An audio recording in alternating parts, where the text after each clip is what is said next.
দিল্লিতে আটক বাঙালি পরিচারিকা, বাংলাদেশি সন্দেহে আটক শান্তিপুরের মহিলা। শান্তিপুরের ঘরামি পাড়া শাকিলা বিবিকে আটক। শান্তিপুর থানায় অভিযোগ মহিলার শাশুড়ি। কথা বলবো, রঞ্জিত প্রতিনিধি থাকবেন আমাদের সঙ্গে। দিল্লিতে আটক বাঙালি পরিচারিকা, বাংলাদেশি সন্দেহে আটক শান্তিপুরের মহিলা। কথা বলবো, রঞ্জিত রয়েছেন সঙ্গে। রঞ্জিত, কি ঘটেছে এক্স্যাক্টলি? দেখো, শাকিলা বিবি তার স্বামীর সাথে কয়েক মাস আগে দিল্লিতে কাজে গিয়েছেন এবং সেখানে শাকিলা বিবি পরিচারিকার কাজ করতেন এবং তার স্বামী অন্য দিনমজুরের কাজ করতেন। কিন্তু গত কয়েকদিন আগে, 15 থেকে 16 দিন আগে, দিল্লি পুলিশ তাকে আটক করে নিয়ে যায় এবং শুধু আটক করে তাকে বাংলাদেশি আখ্যা দেয় এমনটাই দাবি তার শাশুড়ির, যে তাকে সেখানে আটক করা হয়েছে, তাকে গ্রেপ্তার পর্যন্ত করা হয়েছে।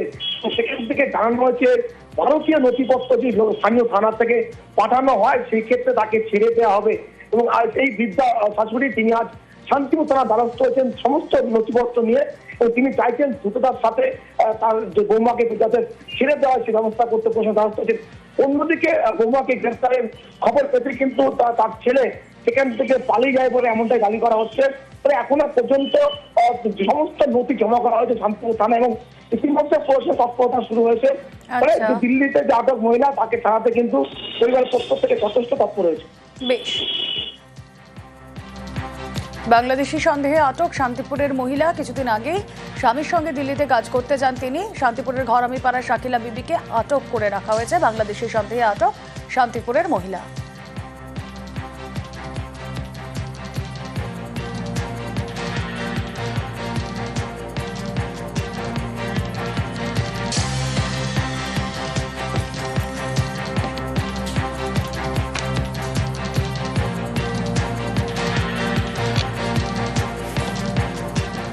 স্পেশাল ইন্টেন্সিভ রিভিশন আর এই ইস্যুতে উত্তাল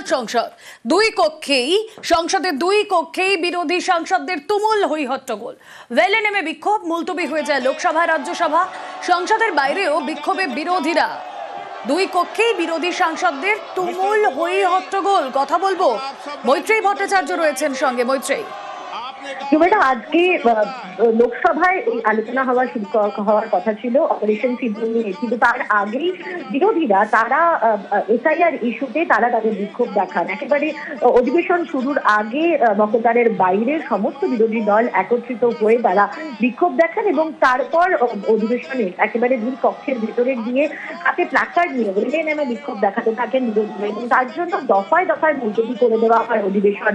স্পিকার ওম বিড়লা তিনি যথেষ্টই অসন্তুষ্ট হন এবং বারবার করে বিরোধীদেরকে তার বক্তব্য যে এভাবে যদি অধিবেশন চালাতে হয় তাহলে সিঁদুর ইস্যুতে আলোচনা করতে হবে, অন্যথায় অন্য কোনো ইস্যুতে আলোচনা করা যাবে না। অন্যদিকে বিরোধীরাও অপারেশন সিঁদুরের সঙ্গে সঙ্গে এসআইআর নিয়েও আলোচনা হোক সেই দাবিতে তারা অনড় থাকেন এবং সেই জন্য দফায় দফায় কিন্তু মুলতবি করতে হয়েছে অধিবেশন।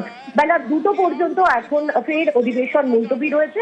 এবার দেখা যে 2টোর পরে অধিবেশন শুরু হলে বিরোধীদের তরফ থেকে কি পদক্ষেপ করা হয় এবং শাসক দলও বা আলোচনার জন্য রাজি হয় কিনা।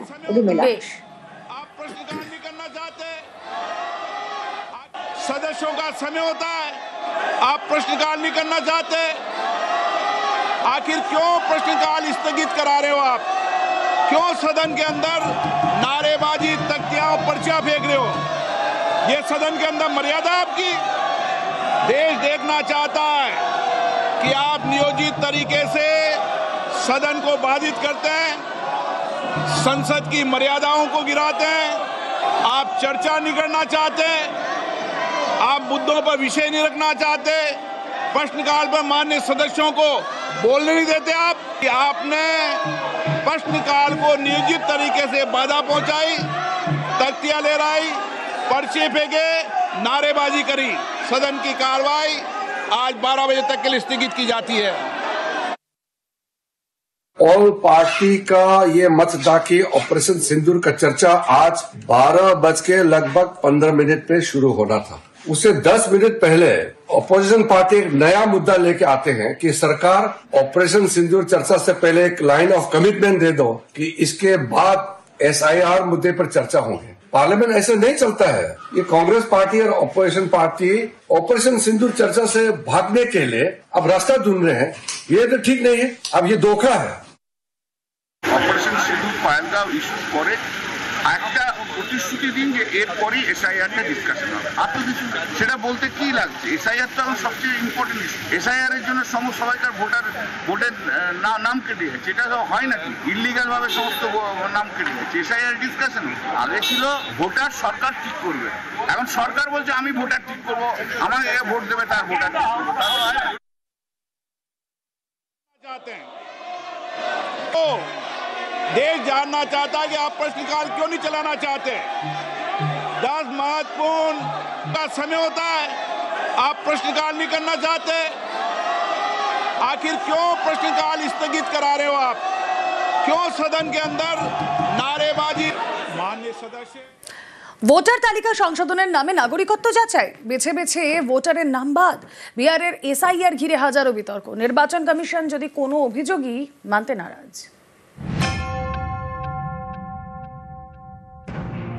বিধানসভা ভোটের আগে ভোটার তালিকার এসআইআর বা স্পেশাল ইন্টেন্সিভ রিভিশন হচ্ছে বিহারে, জানিয়ে উত্তাল রাজনীতি।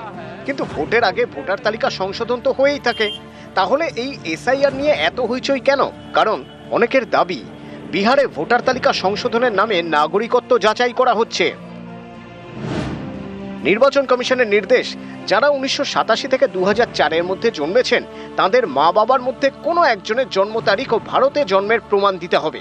2004-এর 2রা ডিসেম্বরের পরে জন্ম হলে মা বাবা দুজনেরই জন্ম তারিখ এবং জন্মস্থানের শংসাপত্র দিতে হবে। বিহারে 11টি নথির তালিকা দিয়েছে কমিশন, যার মধ্যে অন্যতম জন্মের শংসাপত্র, পাসপোর্ট, স্কুল বোর্ড বা বিশ্ববিদ্যালয় থেকে পাওয়া শংসাপত্র, স্থায়ী বাসস্থানের প্রমাণ, এসসি বা এসটি সার্টিফিকেট, জাতীয় নাগরিক পঞ্জি বা এনআরসিতে নাম, কেন্দ্র বা রাজ্য সরকারি কর্মী হলে সেই পরিচয়পত্র, রাজ্য সরকার বা স্থানীয় প্রশাসনের তৈরি করা পারিবারিক রেজিস্টার, জমি বা বাড়ির দলিল, আধার কার্ড, ভোটার কার্ড বা রেশন কার্ড কোনোটিকেই নথি হিসেবে গ্রহণ করেনি নির্বাচন কমিশন, জানিয়ে কমিশনকে সুপ্রিম কোর্টের প্রশ্নের মুখে পড়তে হয়। কিন্তু শীর্ষ আদালতের প্রস্তাব খারিজ করে দিয়ে কমিশন জানিয়ে দেয়,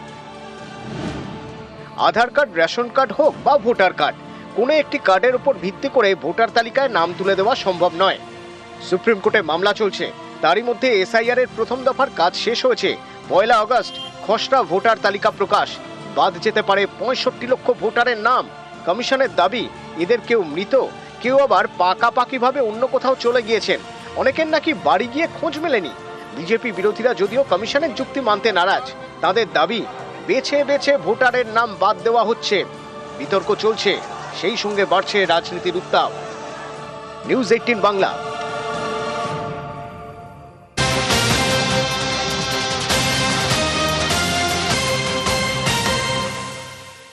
ওবিসি মামলায় স্বস্তি রাজ্যের, হাইকোর্টের ওবিসি স্থগিতাদেশে স্থগিত। শীর্ষ আদালতে কলেজ বিশ্ববিদ্যালয় ভর্তির জট কাটলো। সুপ্রিম কোর্টে বড় স্বস্তি রাজ্যের। নতুন ওবিসি লিস্টে কলকাতা হাইকোর্টের স্থগিতাদেশের নির্দেশে স্থগিতাদেশ দিল সুপ্রিম কোর্ট। ডিটেল জানবো, মৈত্রেয়ী রয়েছে আমার সঙ্গে। মৈত্রেয়ী, দেখো, অত্যন্ত বড় স্বস্তি রাজ্যের জন্য, তার কারণ দীর্ঘদিন ধরেই ওবিসি মামলা চলছিল। আজকে প্রধান বলছে বিচারপতি বিআর গাভাইয়ের বেঞ্চে এই মামলার শুনানি হয় এবং সেখানে প্রধান বিচারপতির তরফ থেকে প্রশ্ন তোলা হয় যে এক্সিকিউটিভ অর্ডারের উপর কিভাবে হাইকোর্টের তরফ থেকে স্থগিতাদেশ দেওয়া হয়েছে। অন্যদিকে কাউন্টার আর্গুমেন্ট যারা আইনজীবীরা ছিলেন তাদের তরফ থেকে counter argument senior advocate Ranjit Kumar, তার কাউন্টার আর্গুমেন্ট ছিল যে রাজ্য সঠিক নিয়ম মেনে এবং এই ব্যাকওয়ার্ড ক্লাসেসের তরফ থেকে নতুন তালিকা তৈরি করা হয়নি। কিন্তু সর্বোচ্চ আদালত গোটা শুনানির শেষে তারা জানিয়ে দিয়েছে যে এই নতুন যে ওবিসি তালিকা তৈরি করা হয়েছে, রাজ্যের যে ব্যাকওয়ার্ড কমিশন যে তালিকা তৈরি করা হয়েছে, তার উপর হাইকোর্ট যে স্থগিতাদেশ দিয়েছিল সেই স্থগিতাদেশের রায়ের ওপর আপাতত স্থগিতাদেশ থাকছে। সর্বোচ্চ আদালতের তরফ থেকে হাইকোর্টের প্রধান বিচারপতিকে নির্দেশ দেওয়া হবে নতুন বেঞ্চ গঠনের জন্য এবং এই মামলা 6 থেকে 8 সপ্তাহের মধ্যে যাতে তার নিষ্পত্তি করা হয় সেই নির্দেশ দেওয়া হবে। সর্বোচ্চ আদালতে আগামী সোমবার এই মামলার পরবর্তী শুনানি হবে। এর সঙ্গে তোমাকে জানিয়ে রাখতে চাইবো যে নিয়োগ সংক্রান্ত এবং পড়ুয়াদের ভর্তির বিষয়ে যে বড় সড় বাধা ছিল সেই বাধা কিন্তু এই রায়ের ফলে জট কেটে গেল একেবারে। বেশ।